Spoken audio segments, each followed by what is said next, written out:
Close one है, तो वो मुझे वो बातें बोलने लगते हैं, तो कैसे अपने आप को स्ट्रॉन्ग करना चाहिए? प्रॉब्लम को ना थोड़ा डीपली समझते हैं कि आप कह रहे हो कि इमोशनली प्रॉब्लम होती है, यानी इमोशनली अपने आप को कैसे कंट्रोल करें। So what do you mean by that? Strong. मतलब एग्जैक्टली होता क्या है? सर मुझे इमोशनली स्ट्रॉन्ग होना है एक्चुअली में, जो मुझे बात-बात पे रोना आता है, अगर मैं इफ आई से समथिंग टू माय मदर, वो उन बातों को समझती हैं, बट वो मेरे लिए उस टाइम पे स्टैंड नहीं लेती है जहाँ पे लेना चाहिए। और सेम ऐसे ही होता है, अगर कोई क्लोज वन है, कोई फ्रेंड है, उनसे कोई बात शेयर करते हैं, तो वो भी कहीं न कहीं उस चीज़ों को ना सर टर्न्ड करते हैं that you are going through this. मैं वैसे शेयर नहीं करती हूँ, बट मैं अपनी मम्मा से करती हूँ या अपनी फैमिली से करती हूँ, तो वो नेगेटिविटी होने लग जाती है, उनको लगता है ये प्रॉब्लम्स में रहती है। मैं प्रोफेशनली प्रॉब्लम्स घर पे नहीं लेती हूँ, बट अगर ज़्यादा होता है तो मुझे शेयर करना पड़ता है। तो वहाँ पे अगर वो मुझे अंडरस्टैंड नहीं करते हैं, तो आई ऑलवेज़ क्राई छोटी-छोटी बातों पे। मुझे ये अपने आप को हील करना है और स्ट्रॉन्ग होना है इसमें, क्योंकि ये मुझे फ्यूचर में भी बहुत ज़्यादा ना सर हेल्प करेगा, जो मुझे अभी लगता है बहुत एक्सेस हो गया है। देखिए, जहाँ तक मैं समझ पा रहा हूँ, जो प्रॉब्लम है वो ये है कि जब आप अपनी प्रॉब्लम किसी से डिस्कस करते हैं, तो उस लेवल पे प्रॉब्लम नहीं है, क्योंकि डिस्कस करके तो आप हल्के हो जाते हैं। मतलब डिस्कस करने के बाद में यू फील लाइट, येस और सर। आप रोने के बाद भी बेटर फील करते हैं। That is also not a problem. The problem is कि जब आप कुछ शेयर करते हैं किसी के साथ में, तो बहुत सारी बातें ऐसी शेयर कर देते हैं, जो भी अपने मन की होती है, जिसको सामने वाले लोग पकड़ करके येस सर। सुनाते हैं कि तुम्हारी थिंकिंग बहुत नेगेटिव है, ऐसे मत सोचा करो, बात-बात ऐसे पे मत मत किया रोया करो, करो। हाँ, ये मत बोला करो, हाँ। ऐसे नहीं करते, ये क्या सोचते रहते हो, क्या फालतू के थॉट्स आते रहते हैं तुम्हारे माइंड में। जबकि करना क्या चाहिए ऐसी सिचुएशन में, उनको आपको बताना चाहिए कि ये बहुत ही नॉर्मल है, यानी कि थॉट्स आना सब तरह के, यानी नेगेटिव से नेगेटिव, पॉजिटिव से पॉजिटिव। बट ऐसा होता नहीं है हमारे घर में माहौल। हमारे घर में क्या होता है कि कोई कितना भी अंदर से परेशान हो, बाहर से सबने एक मास्क लगाया हुआ है और सब अपने आप को ऐसे दिखाते हैं कि हमसे खुश तो कोई है ही नहीं। करेक्ट। स्पेशली जब कोई गेट टुगेदर होता है, एग्ज़ैक्टली वहां पर सर। फोटोग्राफ्स सब अपनी अपनी डाल रहे होते हैं, तो फोटोग्राफ देख करके ऐसा लगता है कि सारी खुशियां इसी घर में है। हाँ जी, हाँ जी। कि अंदर से सब लड़ रहे हैं, मर रहे हैं, कट रहे हैं, बहुत बुरा हाल है अंदर से। बाहर से देखने में ऐसा लगता है, और जब ऐसी फोटोग्राफ्स आप देखते हैं, तो आपको और ज़्यादा अंदर से लगता है कि शायद मुझी में कोई प्रॉब्लम है, या हमारे ही घर में सारी प्रॉब्लम है, हाँ। और तो जगह कोई प्रॉब्लम ही नहीं है। तो पहले तो ये समझिए, ऐसा कोई नहीं है इस पूरी दुनिया में, अमीर से अमीर, गरीब से गरीब, या कोई भी इंसान, जो भी आपके आइडल है ना, आपकी फैमिली में, फ्रेंड सर्कल में, जो आपको लगता है कि इसकी लाइफ तो परफेक्ट है, किसी की परफेक्ट नहीं है। अंदर सबके अपने सीक्रेट्स हैं, जो कि छुपे हुए हैं। अगर वो बाहर आ जाएँ, तब आपको पता लगे कि इसकी लाइफ तो मुझसे भी ज़्यादा।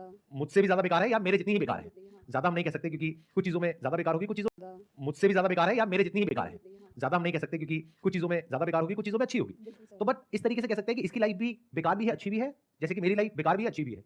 अपनी लाइफ को भी आप ध्यान से एनालाइज़ करोगे, तो ऐसा नहीं है कि सब कुछ ही बेकार है। हाँ जी कुछ सर। बेकार है, कुछ अच्छा है, ऐसी ही उसकी लाइफ है। तो पहले जब ये आपको क्लैरिटी आती है कि किसी की भी लाइफ वैसी नहीं है, जैसी आप अपनी लाइफ बनाना चाहते हो। इनफैक्ट जो आपके माइंड में एक आइडियल लाइफ का सिनेरियो बैठा हुआ है, जहाँ से कि आप ये क्वेश्चन पूछ रहे हो कि कैसे मैं अपने इमोशंस को कंट्रोल करूँ और कैसे मैं इमोशनली बिल्कुल स्टेबल हो जाऊँ, यानी कि मेरी लाइफ में कुछ भी हो रहा है, मेरे को कोई फ़र्क ही ना पड़े। Exactly sir. तो my answer to this question is कि ऐसा होना पॉसिबल ही नहीं है। तो जब मैंने आपके इस आइडल को तोड़ दिया, यानी जो आपके माइंड में एक आइडल सिनेरियो बना हुआ है, बिल्कुल ऐसा है कि आप मेरे से क्वेश्चन पूछ रहे हो, सर कोई ऐसी दवाई बता दो या कोई ऐसा नुस्खा बता दो कि मैं कभी बीमार ही ना पड़ूँ पूरी लाइफ में। अरे जब तक जिंदा हो तब तक बीमार पड़ोगे, हाँ जी। मरने के बाद कोई बीमार नहीं पड़ता, राइट? राइट। इस बात को अच्छे से समझो, जब तक हम जिंदा हैं तब तक थॉट्स हैं सब तरह के, फीलिंग्स हैं सब तरह की, इमोशंस हैं सब तरह के।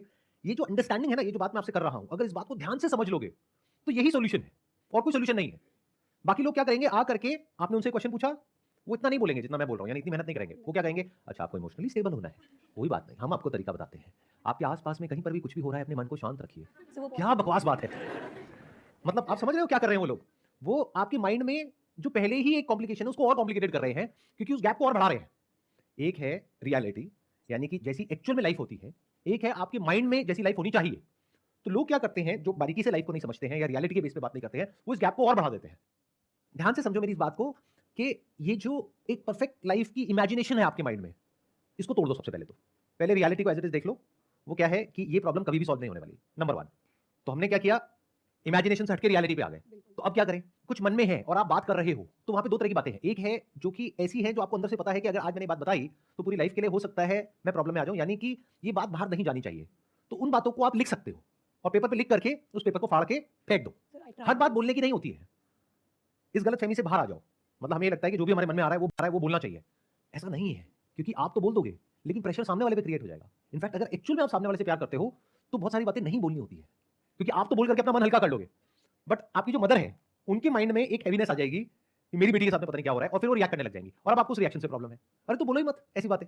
बट सर समटाइम्स जो प्रॉब्लम्स होती हैं जो मैं बता रही होती हूँ वो रिलेटिव से रिलेटेड हो गई हैं, जो रिश्तेदार होते हैं वो करें, और मम्मा को पता होता है कि हाँ वो गलत है, बट वहाँ पे चुप रहने को क्यों बोला जाता है जहाँ पर हमारी गलती ही नहीं है और हमें सुनना पड़ता है कुछ? वहां पे चुप रहने को इसलिए बोला जाता है क्योंकि अगर आप बोलते रहे और वो आपको सपोर्ट करते रहे, तो पक्का है कि लड़ाई बढ़ जाएगी। तो इसलिए आपको बोला जाता है चुप रहने के लिए। उनके स्टैंड पॉइंट से समझिए कि अगर आपकी मदर आपको कह रही है कि छोड़ो इनके बारे में, ऐसे मत बोलो, उसके पीछे एक रीजन है। क्योंकि अगर आप इस तरीके से बोलने लग गए किसी के बारे में, मान लेते हैं आप मैरिड हो, और अगर आप अपने इन-लॉज़ के बारे में कुछ बोल रहे हो, जो कि सच है, यानी कि उनके अंदर कुछ कमियां हैं, किसमें नहीं होती है, सब में है। सब में होती है तो सर। अगर ये बातें आप कर रहे हो अपनी मदर से, और आपकी मदर वहां से कह रही है हाँ हाँ तुम बिल्कुल ठीक कह रही हो, और वो आपको बढ़ावा दे रही हैं, हाँ जी। तो पक्का वो घर टूटेगा। बट अगर वो कहेंगी अरे छोटी मोटी बात है छोड़ो ना, क्या तुम इन बातों को पकड़ करके बैठी हो? हर घर में होती है, कहाँ नहीं होती? क्योंकि उन्होंने भी पूरी लाइफ देखी है। बिल्कुल तो वो एक स्टैंड पॉइंट से सही भी कह रही है, क्योंकि the moment she entertains this kind of behaviour from your side, तो वो बढ़ने लग जाएगा, डेवलप हो जिसकी जाएगा। वजह से आप ही का नुकसान होगा। तो वो जो कर रही है वो आप ही के फायदे के लिए कर रही है। बट हैविंग सेड दैट, ये जो मैं बातें कर रहा हूँ ये बिना एक्चुअल में समझे कर रहा हूँ कि एक्चुअल में प्रॉब्लम क्या है, किस लेवल की है। कई प्रॉब्लम्स होती हैं जो बहुत बड़े लेवल की होती हैं, वहाँ पर आपको लड़ना भी होता है, वहाँ पे स्टैंड लेना होता है, वहाँ पे आपको क्लियरली सामने वाले को बोलना होता है, पीछे से सपोर्ट को गैदर करना होता है, बहुत सारी चीज़ें होती हैं। बट वो तब है जब प्रॉब्लम एक्चुअल में बड़ी है। बट बहुत बार क्या होता है कि प्रॉब्लम बहुत छोटी होती है। अभी बड़ी और छोटी कौन डिसाइड करेगा कि बड़ी है छोटी है? क्योंकि आप बोल दोगे मेरे लिए तो प्रॉब्लम बहुत बड़ी है, और सामने वाले यहाँ पे हो सकता है कोई और बैठी हो या बैठे हो, वो सुन करके कहें कि बहुत छोटी ये क्या प्रॉब्लम है? मतलब खाने को लेकर के बोल दिया कि खाना बढ़िया नहीं है, ऐसे कोई बोलता है क्या मुंह पे? देखा जाए तो ये प्रॉब्लम बहुत बड़ी है, देखा जाए तो बहुत कुछ छोटी। भी नहीं है। समझ गए? तो ये बड़ी छोटी भी आपके अपने माइंड में ही है। तो पहले अपने माइंड में फिक्स करो कि बड़ी क्या है और छोटी क्या है। वो कैसे होगा? प्रायोरिटाइज करो अपने माइंड में लिख करके, और कभी भी याद रखो जब भी ये बातें, अगर आपको एक्चुअल में इसका सॉल्यूशन चाहिए, एक है कि आप सिर्फ पूछ रहे हो नहीं सर, पूछने के लिए,